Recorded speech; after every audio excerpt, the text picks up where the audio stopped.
So good morning po mga kababayan, at narito na po kami ngayon sa Davao City. So nandito ako ngayon sa PB House.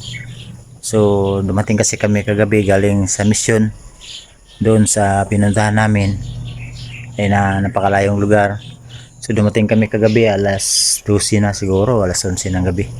So dito na lang ako natulog dahil ang layo pa ng aming pinanggalingan. So pag uwi pa kasi ako sa amin, alanganin ng oras kasi wala pang tulog. So ako kasi yung nag-drive galing doon sa pinuntahan namin, napakalayo. So kaya dito na lang ako muna natulog. So ngayon uwi na naman ako sa amin sa Gubjin. Diyan yung sasakyan na napakaputik. Yan yung mga gamit ko mga kababayan, nakita nyo.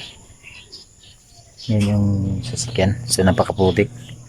Dito ako ngayon sa PB House.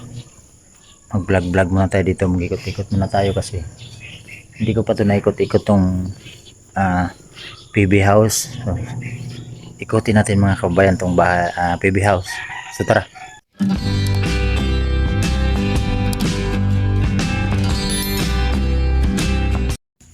So ayan, dito na ako sa PB House. Nakita ko dito si Onji, si Sir Onji, yung kapatid ni Sir Paul.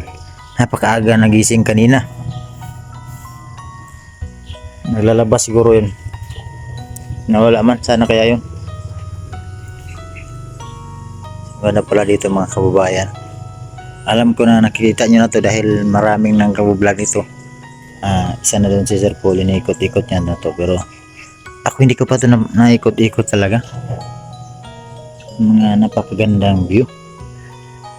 Tahimik dito mga kababayan. At napaka-peaceful na lugar. Ito sa baba. Ayan o. Napakaganda pala dito. May mga tanim, mga saging.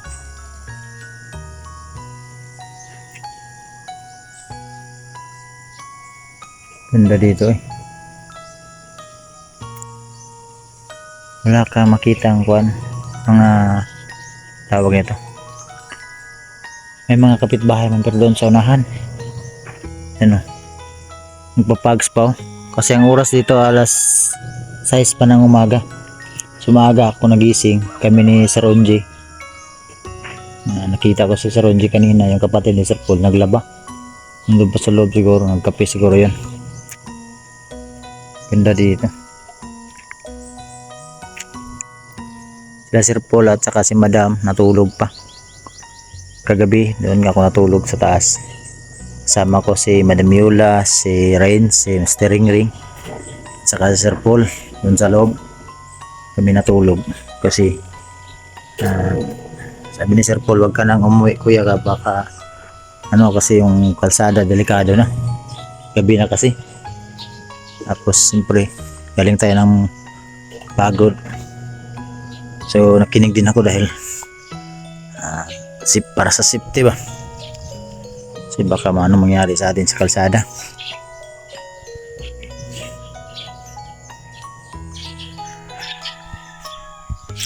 Ayan, ito yung sasakyan, ito yung motor ko mga kababayan. Tahan nga natin yung motor, baka nasira na to. Ito yung aming sasakyan, napakaputik. Ayan yung motor ko. Ito lang yung sinasakyan ko pag punta ng Davao. Kasi balik na nga tayo sa dito kan Sir Paul. So ito talaga yung sasakyan ni Pugong Bihero.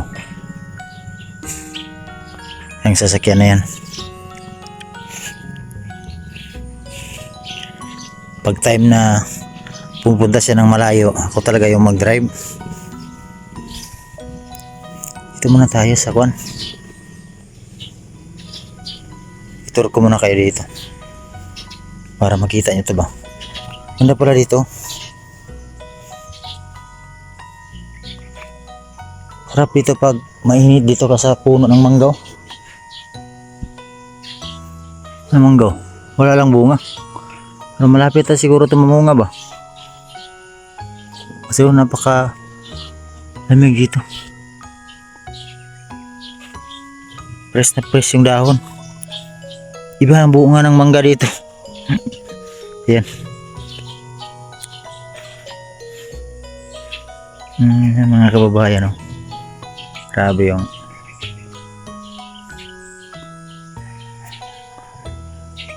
kuwan. Ganda dito. Ganda ng view dito sa PB House. May mga tanim mais. Yung mais malalaki na.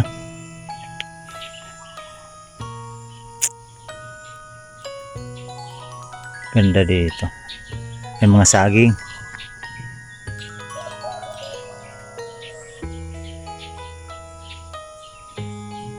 Napaka-peaceful na lugar. Sinadya ito ni Sir Paul kasi ang mission kasi ni Sir Paul galing ng magbo-vlog malayong mga lugar. So siyempre pagdating pagod. Ganito kasi pahinga. Kailangan talaga ng pahinga. Ano ba, walang hindi magulo, hindi maingay. Ano si Onji, bumalik na, naglaba. Ganon kasi pag to si Sir Onji.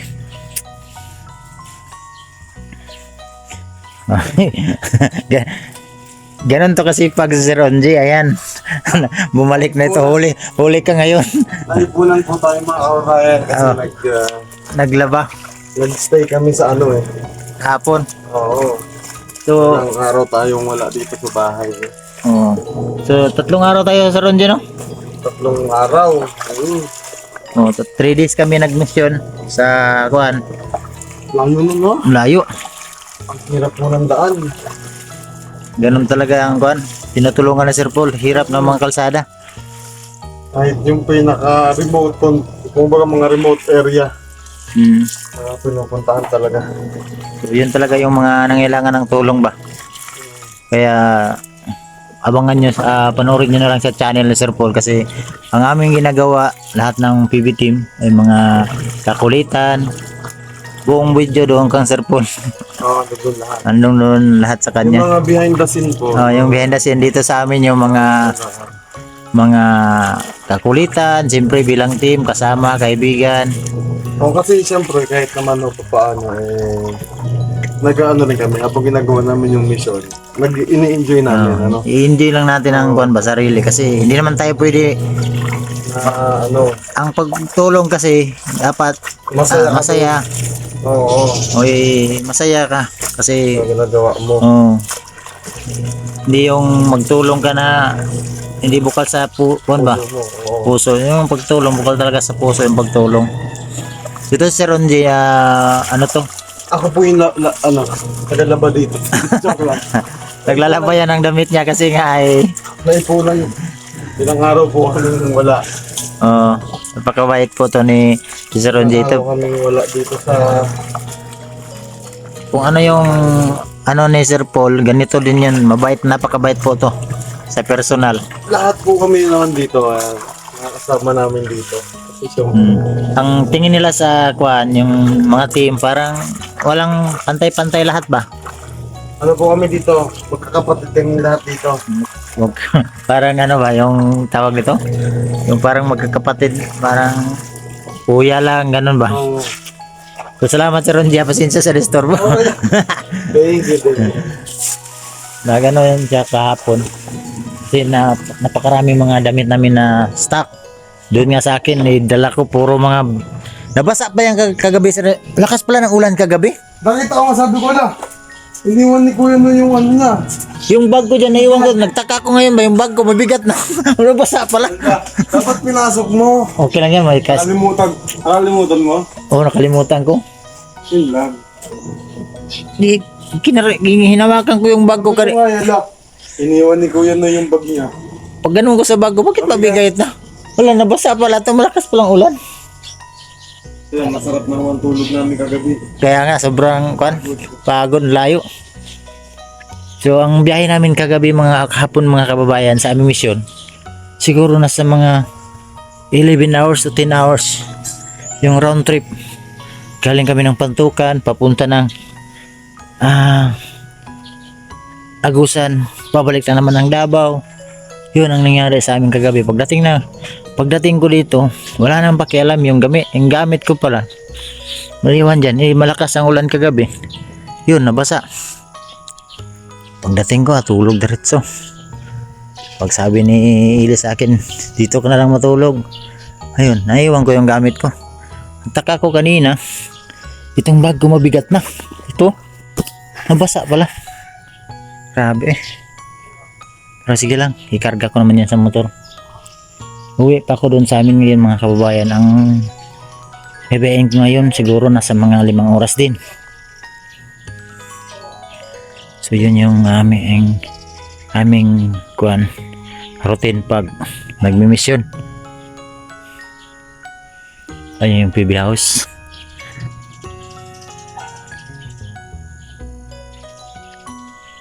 Press na press.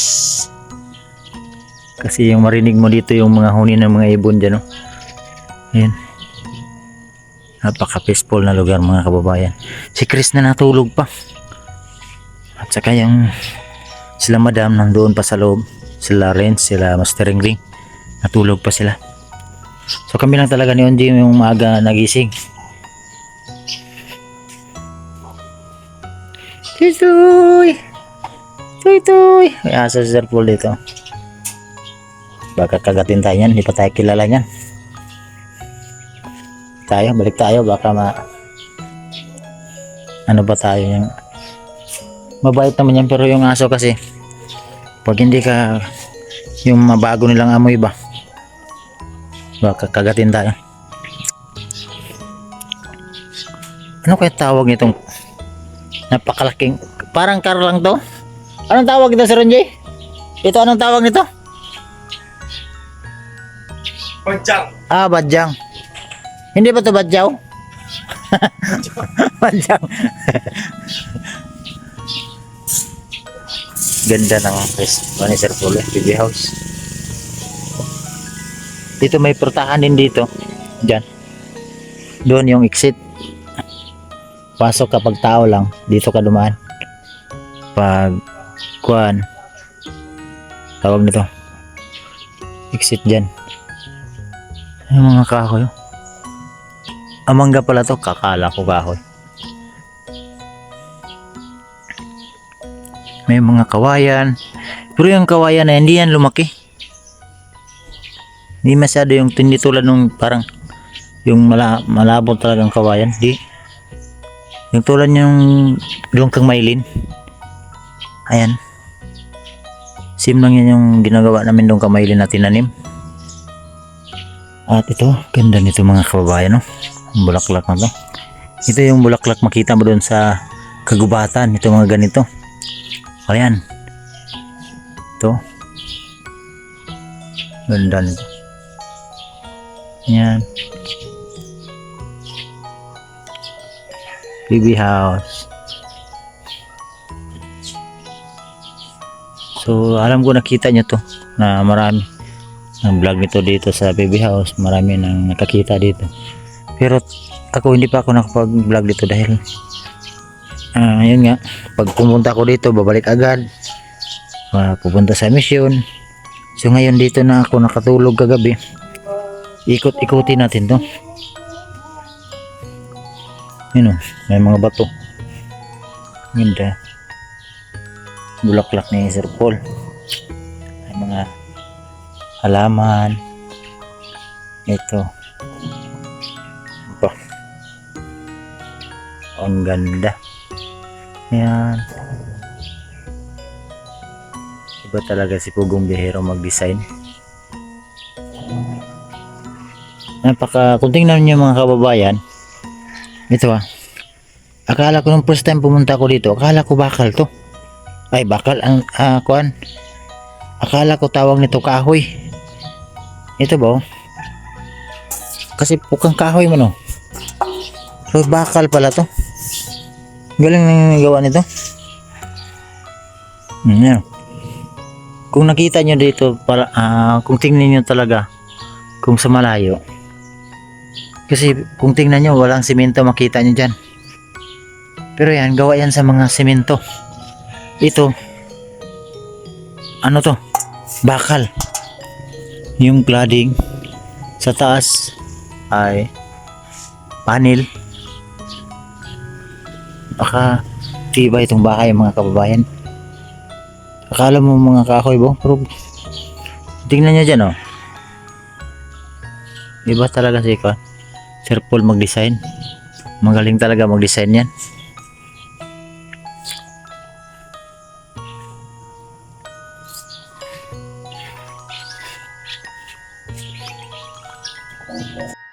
So yun mga kababayan, dito kami sa PB House, kumain kami yung mga magaganda.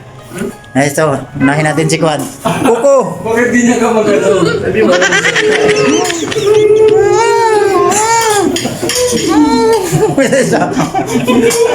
Sabi ba niya wala daw pagsasalita.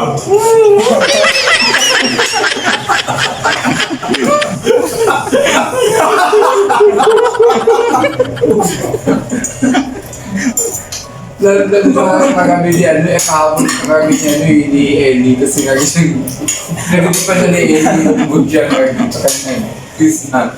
Kung ano yung boy, ako nagdadrive siya. Lagi siya ang nanging sa topic niya. At least nakaisip ako ng mga pangalan nila. Tapos hanggang naging hayop kami lahat. Si Ellie makabuhay. Yung buhay ko kabayo, dala mo na bird. Masalang yan, sa amin pag nagtahimik, alam mo, maya-maya, yun na ba? Church lang pala, no? Mga Si Ellie kasi, 10 minutes lang. si Ellie, ito yung laging ginanong topic ni Ellie. So, ako talaga yung Para naka-tube lang. malaki kitang galit na hili sa akin ba? Hindi ba kasi alam ko inantok si Ellie? Isa na siyang Parang guardian. alam niya ba ni ka man antokin? Oo. Ganon talaga yan sili pag kami kasama. Guardian daw siya, no guardian. Guardia sa balay. Si Chris na. Bag. Tagal matapos kumain ito. Eh sila, pag ano hindi nakubusan, hyper, lalo na pag nakainom ko. So yan mga kababayan, tapos na ako naligo. Maligo. Ano Mali- yung, maligo. ano nun? Ano ka sa theater? Anong sa... Nagulat ako sa CR yung mainit yung ano ko ba? Hindi ka lang siya matakbo at makiat sa puno. Hindi kasi ako sanay sa tubig ba? Hindi ka Ang naranasan ko ng tubig sa amin malamig. Dito may anong tawag yan? Heater. Heater yung na ano ko ba heater? Pinakulo pa yun kayo. Siguro, Tumakbo sana ako kasi. nasagad mo siguro yung pinakang sagad. Kaya nga pag ganun mainit man. Takbo ka, takbo. Takbo sana ako kaso lang may siyampo yung ulo ko. Tao ni Chris na pare. Akala ko print Marap tayo. ka kasi sa camera. Marap ka ba? Ayusin mo yung mukha mo. Eh, ganun lang talaga yung personal. Ay, ganun talaga yan. Helmet mo. Nakalagay ng helmet. Naka-helmet naman ako. Tanggalin mo ganito para maklaro yung mukha mo ba? Grabe, personal ka. Diba? Bumulta. Ano? Bunguldak, labanda. Ay, sumaya na natang ano dito. Ito, tika dito. Dili ba? Uy. Tapos damay magkadila ko. So yung mga kababayan, Huwag ka maumuwi eh. dito muna ako nagkuhan ba, nanggugulo. Tapos na namin kumain. So binilad ko muna yung damit ko kasi kagabi, tanga kasi yung may-ari ng damit na yan. Kala ko hindi umulan. Pagising ko kanina, nagtaka ko sa bag ko, mabigat na. Nabasa pa. Sabi ko nga ba, nga. Pasok mo, kabuyo mo. Taka ko sa bag ko, bakit mabigat tong bag ko? Akala ko linagyan na ng bato. Wala, nabasa pala tong bag. Ayun, tingnan, pati yung sapatos ko nabasa. Yan. Pagkano daw dyan? Ibilad mo pa. Pakisuyo daw, dyan, baliw. Yung sapatos ko, itayo mo yan. Tsaka yung helmet ko kasi Basta din? basa rin. Butas ka na lang, bubutas ka na lang. Oh, pwede yan, yung kulay white. So, ito mga kababayan, alis na po ako ngayon papunta doon sa amin. Ibilad mo muna yan. Yan, dyan. Yan, salamat. So sila Chris na alis din ngayon. Saan kayo punta, Chris? Pupunta sa video. Ah, may video ka na pala. Kala ko kung ano. So, alis na po kami ngayon mga kababayan para mamaya na tayo mag-usap ng seryoso. Sige, sige. Tagalin mo kasi yung helmet mo para makapagseryoso ako pa. Alis na po ako ngayon. Ano masabi mo, Chris, sa mission natin kahapon? Ano? Seryoso ka, wag kang tumawa. Patok ko to. Ano ang sabi mo? So, nakakapagod pero sobrang saya na. Kasi ano naman yung pinunta natin doon, tulong. So, Oh, yun talaga. Ayusin mo talaga yung pagsagot mo. Dapat masaya ka kahit pagod. Tiisin mo yung pagod. Ang ipairal mo yung saya. oo. Kasi hindi nga ako na napapagod. Ako yung nagmamaneho. Mm-mm. Di Ba't nga- ka nagagalit? Hindi naman ako nagalit. Nagwali lang. Amen. So, yun mga kababayan kasi kagabi, pagdating namin ito, alas 12 na. So, natulog na lang ako diretso. So, mabuti nakagising pa ako kaninang umaga. Ako pa yung nauna nagising, di ba? Sipag ko, no? Mm. Kayo, ang tagal mo nagising. Ganun ka talaga sa personal? Tamad ka pala, no? Oo, yun. Tamad ka? Kaya pala, nagising ka, malapit na mag alas 9. Hoy! So, si Chris na po mga kababayan, napagod din. Sobrang layo ng pinuntahan namin. Grabe naman ang Abangan nyo na lang sa channel ni Sir Paul doon sa ano yung pinuntahan namin, no? So, kasi yung... Tapos dalawang beses pa lang po kayo nakasama, no? Kayo nila ang kulay. Anong naramdaman mo na masaya ka ba nung kami yung kasama nyo? Sobra. Kasama kang unggoy, may kasama kang baboy. Ano ba? Sobrang saya talaga. Oh, di ba? Masaya ka kasi halimbawa, Di ba masaya naman kami nung kami lang. oh, Mas sumasaya pa lalo nung kayo na yung nakasama, yung nakasama na kayo. ang ibig mo Akala sabihin, ko kasi yung mukha niya Seryoso? medyo tarantado ba? So, tarong grabe ka naman, muli naman. akala Nagalit ko yung aso. akala ko parang stricto pa sila ni Uncle Elip, pero nung nakasama ko na sila, hindi, puro sila kalukuhan. So, Hindi naman pwede magseryoso. loko din naman ako sa Hindi naman pwede na magseryoso yung pagmumukha natin kasi hindi bagay sa'yo. hindi bagay kasi ang pagmumukha pa lang bagay na. Huwag kang kwenta ka. Sa pagkasilip, sabi ba? So yung mga kababayan, naalis na po ako ngayon papunta sa aming lugar. So dito ko na lang muna tatapusin ng vlog na to. Wag na. Alis na kami. Si Sir Paul ay natulog. Bumalik na tulog. Natulog. Saan? Ha? Sa baba. So yun mga kababayan, salamat po. Hi, good morning. So, ang gagawin natin yung araw is mag-harvest tayo ng mais kahit wala pang bunga. Walang kwenta yung pinag-usapan mo. Albisin mo lang bunga na ko. So, bye-bye, Master! Bye-bye! So, alis na po ako mga kababayan. Hindi pa alis yan. Hindi pa, sa totoo lang, mamaya pa ako ngayon. Alis lang ako sa vlog, sa video na to. Loko-loko talaga itong mga kasama ko. So, God bless po mga kababayan. Thank you muna ako. Siyempre, inuulit ko sa ating mga charity viewers na hindi nag-skip ng ads. Salamat po sa inyong lahat. Sa inyong pagsubaybay sa aming lahat. Salamat Sa lalo na sa aming Pangulo ng Cebu Bumbiyero. Thank you, Sir Paul, sa pagsuporta nyo sa aming lahat channel. Kang Master Ring, At lalo na sa akin. Kang Krishna, Kang Mangili, Kang Madam Yula, sa lahat ng team, Kang Ring, Kang Renz, Kang Peter Paul, Kang Ralph, siyempre sa aming Pangulo na si Sir Paul. Salamat sa inyong lahat talaga. Thank you po sa inyong lahat. Hindi namin magawa yung pagtulong kung hindi dahil sa inyo. Kaya nandito kami ngayon. Nagpapasalamat. Tapos puso po kami nagpapasalamat sa inyong lahat. Thank you po, no? So God bless po mga kababayan. Thank you po. Salamat ating. Salamat tayo sa sponsor. Lahat sa sponsor. Maraming salamat. Bye-bye.